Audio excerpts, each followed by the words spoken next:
говорот на омраза, ја колку што ми е познато, е феномен кој е присутен секаде. Ако се погледне праксата на Европскиот суд за заштита на човекови права, имате стотици предмети кои го третираат токму овој проблем. Она што е големата разлика меѓу тој свет демократски и Македонија, и кај нас има говор на омраза, до тука не се води никаква дебата. Не се води дебата, например, воопшто нема ни информација. Еве сега судот има и пресудите, први падна околу говорот на омраза на интернет. Првата пресуда е во Естонија.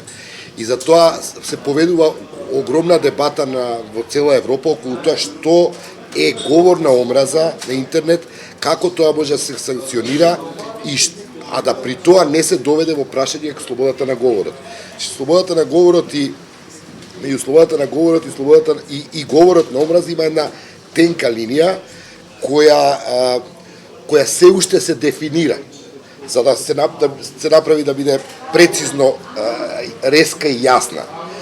Но тоа може да се случи само врз бад ако и ние некако се обидеме да се приклучиме во тој демократски свет кој ги дебатира проблемите.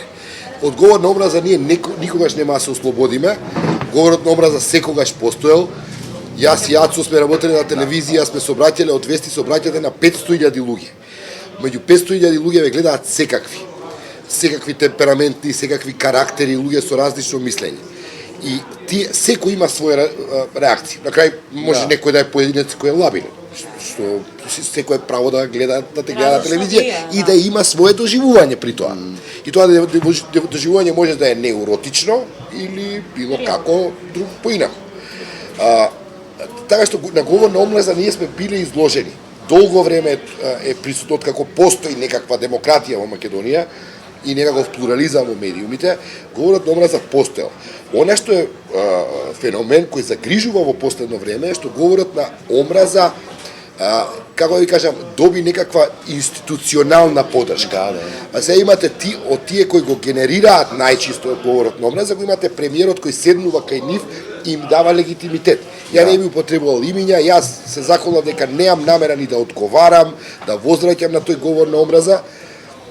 Ми залепија една етикета дека сум предавник, веројатно гревот ми е што знам француски, англиски и се движам во еден поширок културолошки простор, што нема да си дозволам да си го спречам тој, покрај тоа што го оценуваат така, но сакам да укажам дека тој тип на игнорирање на од страна на институциите и не само игнорирање, него и подршка на говорот на омраза, сакам да ви дам еден конкретен пример. Станува збор за ќерка ми, за децата кои имаат сега да речеме 13-14 години. Родителите на тие деца гледаат тие телевизиски емисии кај што нели има разни предавања кое што во државата и потоа веројатно си разговараат дома и потоа тоа се префрла во оделението во школото. И јас имав намест ќерка ми сега има 14 години веќе, а и искуство за жал мораше да набие на оваа тема, за да може во школото да одговори на темите кои децата ги толкуваат пренесувајќи ги од дневната соба кај родителите. Ти, татко ти, кој е, шо е... Така што, таа поларизација која ја произведува говорот на омраза, се симнува до тоа ниво на децата и практично ги подготвува или ги регрутираме во говорници на омраза. Да. И тоа се тие проблеми кои ја лично и многу мои кои само сме навикнати. Што сега да ми изненади дека предавник е Боријан? Да, тоа сите го знаат, окей. Ама тој тип на ширење, ако институциите не го спречат врз база на дебата, јас не викам они не можат да донесат одлука, ова е говор на омраза, ова е слобода на изразување. Впрочем, ниедна влада, никој од институциите не се ни осмелил тоа го прави.